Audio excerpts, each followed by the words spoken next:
നമസ്കാരം, എൻ്റെ പേര് അമ്പിളി. എല്ലാവർക്കും എൻ്റെ ക്ലാസ്സിലേക്ക് വീണ്ടും സ്വാഗതം.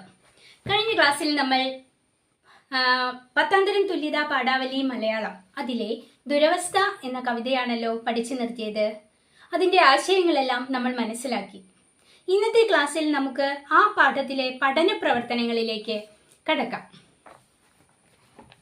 ഒന്നാമത്തെ ചോദ്യം: ഒരു ജാതി, ഒരു മതം, ഒരു ദൈവം മനുഷ്യന് എന്ന സന്ദേശം പ്രചരിപ്പിക്കാൻ ശ്രീനാരായണ ഗുരുവിനെ പ്രേരിപ്പിച്ച സാഹചര്യങ്ങൾ എന്തൊക്കെയാകാം? ഈ കാവ്യഭാഗത്തു നിന്നും കണ്ടെത്തി എഴുതുക.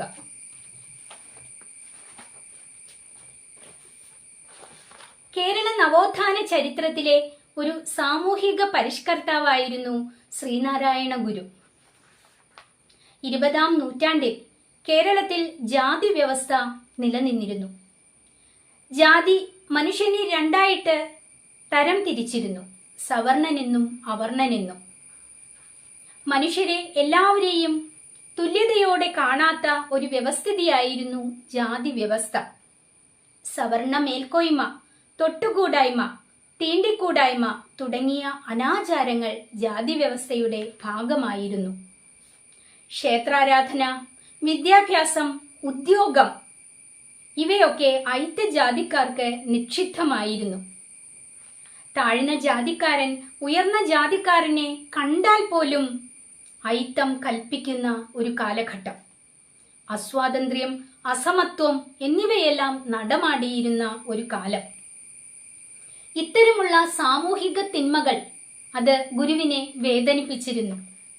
അദ്ദേഹത്തിന്റെ മുൻപിൽ മനുഷ്യരെല്ലാം സമന്മാരായിരുന്നു.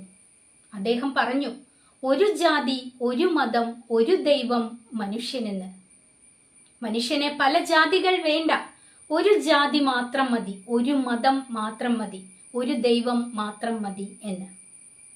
മതം ഏതായാലും മനുഷ്യൻ നന്നായാൽ മതി എന്നും അദ്ദേഹം പ്രഖ്യാപിച്ചു. മനുഷ്യ മഹത്വം അതിനാണ് പ്രാധാന്യം, അല്ലാതെ മതത്തിനല്ല എന്ന് അദ്ദേഹം പറയുകയാണ് ഈ വാക്യത്തിലൂടെ ചെയ്യുന്നത്. ദൈവം ഭൂമിയിൽ 2 ജാതിയാണ് സൃഷ്ടിച്ചിട്ടുള്ളതെന്നും അത് ആൺജാതിയാണ്, പെൺജാതിയാണ് എന്നും അദ്ദേഹം പറയുകയുണ്ടായി. ജാതികളുടെ നിരർത്ഥകത, ആവശ്യമില്ലായ്മ, അതുമൂലം മനുഷ്യനുണ്ടാകുന്ന ബുദ്ധിമുട്ടുകൾ, ഇതൊക്കെ ആണ് നമ്മൾ ഇതിൽ നിന്നും മനസ്സിലാക്കേണ്ടത്. മനുഷ്യൻ ജാതിയുടെ അടിയിൽപ്പെട്ട് വളർച്ച മുരടിച്ച് നിൽക്കുന്ന ആ സാഹചര്യം ഇല്ലാതാക്കി എല്ലാ മനുഷ്യരും ഉയർന്നു വരേണ്ട പ്രസക്തി അദ്ദേഹത്തിന്റെ ഈ വാക്കുകളിലൂടെ നമുക്ക് മനസ്സിലാക്കാൻ സാധിക്കും. അടുത്ത ചോദ്യം: രത്നഗർഭയെ എന്ന് കവി വിളിക്കുന്നത് ആരെയാവാം? കവിതയിൽ ഈ വിശേഷണത്തിന് മറ്റ് അർത്ഥങ്ങൾ കൽപ്പിക്കാനാവുമോ? നിരീക്ഷണങ്ങൾ ക്ലാസ്സിൽ അവതരിപ്പിച്ച് ചർച്ച ചെയ്യുക.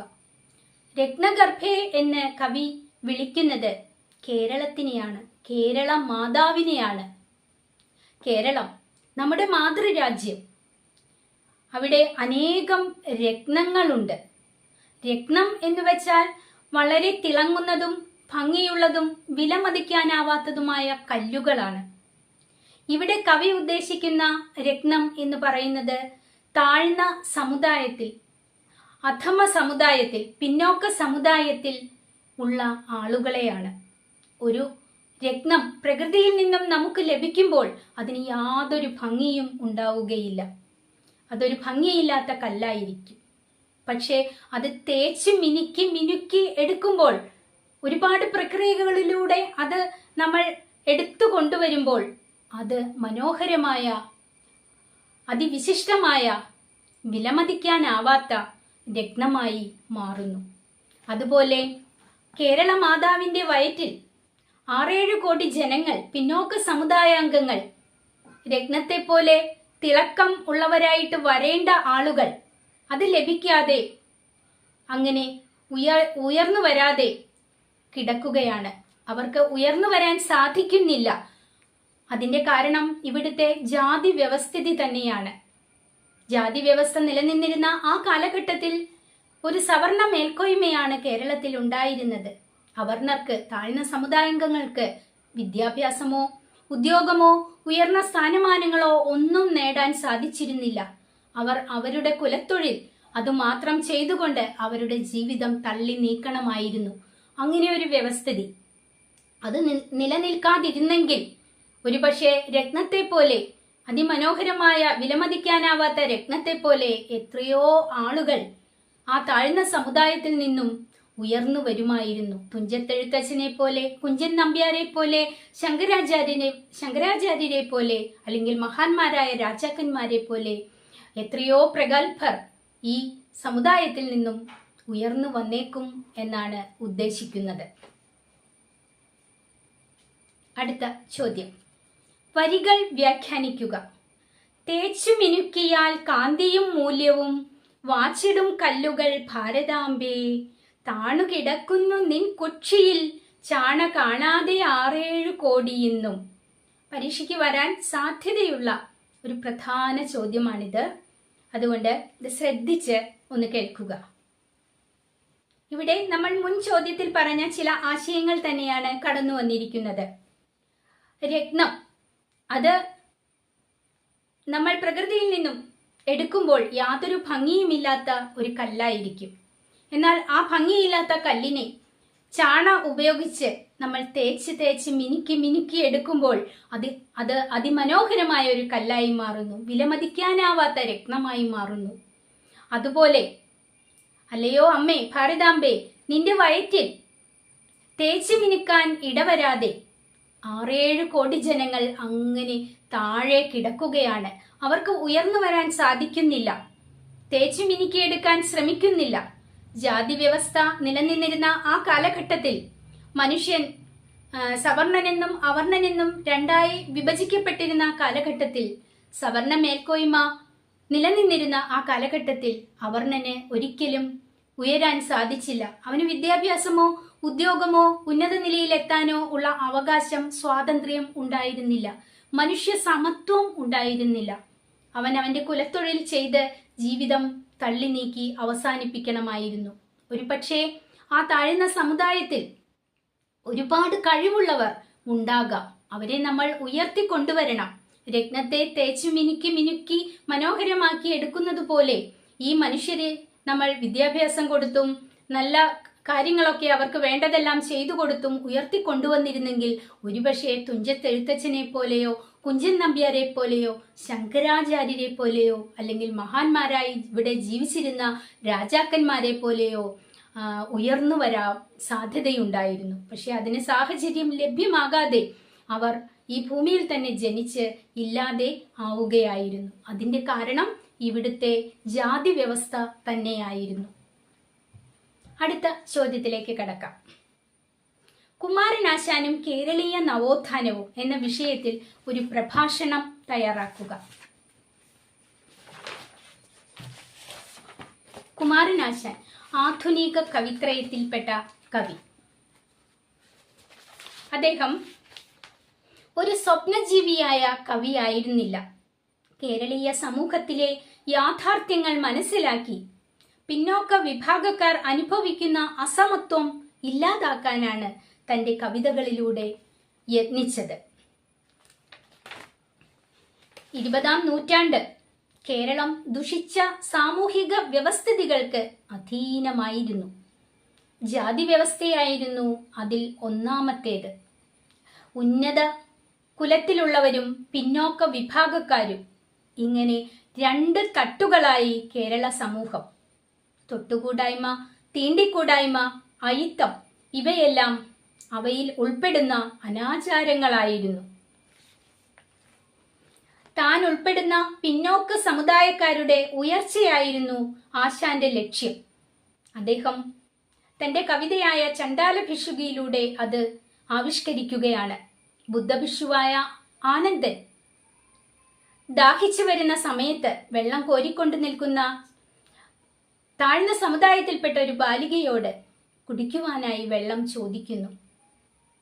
അല്ലലെന്ത് കഥയിതു കഷ്ടമേ, അല്ലലാലങ്ങ് ജാതി മറന്നിതോ എന്നാണ് അവൾ അദ്ദേഹത്തോട് അപ്പോൾ ചോദിക്കുന്നത്.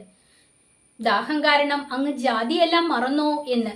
കാരണം അക്കാലത്ത് ഉയർന്ന ജാതിയിലുള്ളവർ താഴ്ന്ന ജാതിയിലുള്ളവരെ അവരുടെ കയ്യിൽ നിന്നും ഒന്നും വാങ്ങിക്കുവാനോ അവരെ ഒന്ന് സ്പർശിക്കുവാനോ പരസ്പരം ഒന്ന് കാണുവാനോ പോലും സാധ്യമായിരുന്നില്ല. അങ്ങനെ ചെയ്താൽ അത് അയിത്തമാകും.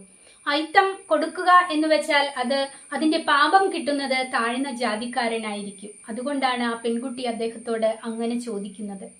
എന്നാൽ താൻ ജാതി ചോദിക്കുന്നില്ല സോദരി, എനിക്ക് ദാഹിക്കുന്നു, കുറച്ച് വെള്ളം തരൂ എന്നാണ് അദ്ദേഹം വീണ്ടും ആവശ്യപ്പെടുന്നത്. പിന്നെ അവൾ മടിക്കാതെ അദ്ദേഹത്തിന് വെള്ളം കൊടുക്കുന്നു. ഈ ചിത്രീകരണത്തിലൂടെ കവി ഉദ്ദേശിക്കുന്നത് ജാതി വ്യവസ്ഥയെ, അതിന്റെ മൂല്യങ്ങളെ ഇല്ലാതാക്കുക, തകർക്കുക എന്നതാണ്. മനുഷ്യൻ എന്ന ചിന്ത വേണം, ജാതി എന്ന ചിന്തയല്ല. അതിനൊട്ടും പ്രാധാന്യം കൊടുക്കരുത് എന്നൊരാശയം കൂടി ഇവിടെ അദ്ദേഹം കൽപ്പിക്കുന്നു. തുടർന്ന് അദ്ദേഹം ദുരവസ്ഥയിലെത്തുമ്പോൾ, അക്കാലത്തെ കേരളത്തിന്റെ അവസ്ഥ, അതാ പേര് തന്നെ ദുരവസ്ഥ എന്നാണല്ലോ. അതിൽ അദ്ദേഹം കാണിക്കുന്നത് 1921 മലബാറിൽ മാപ്പിള ലഹളം നടക്കുന്നു. മാപ്പിളമാർ ഒരു നമ്പൂതിരി ഇല്ലത്ത് കയറി ആക്രമിക്കുകയാണ്. അവിടെ നിന്നും രക്ഷപ്പെട്ടോടുന്ന സാവിത്രി അന്തർജനം ചാത്തൻ എന്ന ഒരു പുലയന്റെ കുടിലിൽ അഭയം തേടുന്നു. വളരെ നാൾ അവൾ അവിടെ ഒളിവിൽ താമസിക്കുകയാണ്. ആ കാലഘട്ടത്തിൽ അവൾക്ക് ചാത്തനോട് പ്രണയമാകുകയും ഒടുവിൽ അവർ വിവാഹിതരാകുകയും ചെയ്യുന്നു.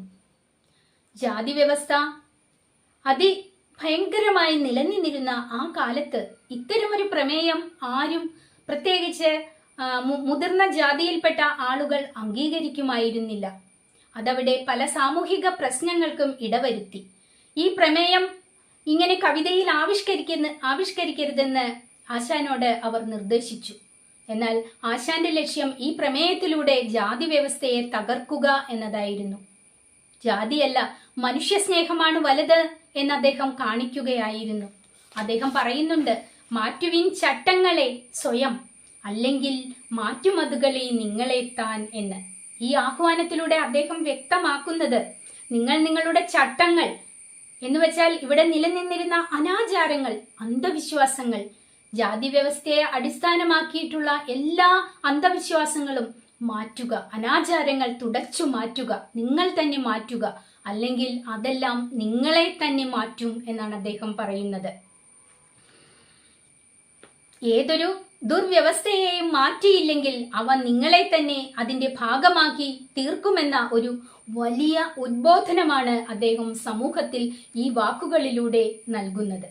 അപ്പൊ കേരളം ഉയർന്നു വരണം, മനുഷ്യരെല്ലാം ഒന്നാകണം, അവർണനും സവർണനും എന്ന ഭേദം പാടില്ല, മനുഷ്യൻ മാത്രമാണ് ജാതി എന്ന ഒരു ചിന്താഗതി വരണം എങ്കിൽ മാത്രമേ കേരളത്തിനൊരു ഉയർച്ചയുണ്ടാകൂ.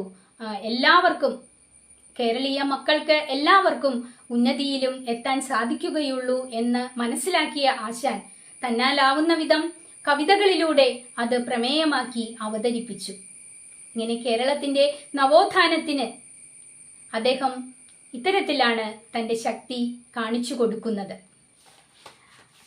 ഇത്രയുമാണ് നമ്മുടെ പഠന പ്രവർത്തനങ്ങളിൽ നമുക്ക് പഠിക്കാനായിട്ടുള്ളത്. ഇനി നമുക്ക് ഇതിലൊരു വൺ വേർഡ് ചോദ്യം ഇവിടെയുണ്ട്. നിൻ ചിന്തിതം സാധിച്ചു രത്നഗർഭേ. കവി ഇങ്ങനെ പറയുന്നത് എന്ത് ചെയ്താലാണ്, നിന്റെ മനസ്സിലുള്ള ആ ചിന്തകൾ എങ്ങനെ ചെയ്താലാണ് നിനക്ക് ലഭ്യമാകുന്നത്? നിന്നിലുള്ള ജാതിയെ ഹോമിച്ച് ഒഴിച്ചാൽ, ജാതിയെ ഇല്ലായ്മ ചെയ്താൽ എന്നാണ് ഇതിന്റെ ഉത്തരം.